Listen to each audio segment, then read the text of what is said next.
In this video, I'm about to show you how you can use NordVPN Exclusive. So with that being said, let's just jump right on. So first of all, search NordVPN Exclusive onto your browser of your choice, and you will be coming across this particular link, which is official NordVPN, and jump right on.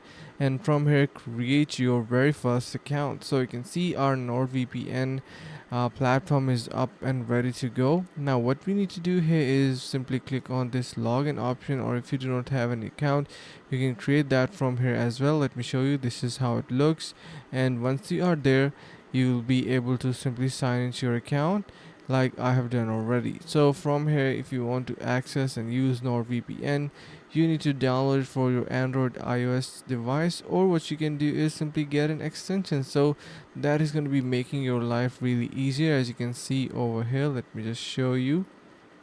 Okay, so here we got our extension, and to click on it, you can see, simply choose it, and that's how you need to log into your account and get started with the actual VPN. And yeah, so that's how easy it is. And do not forget to get 70% off on NordVPN using the link in the description below, since that is going to be providing you a huge amount of value.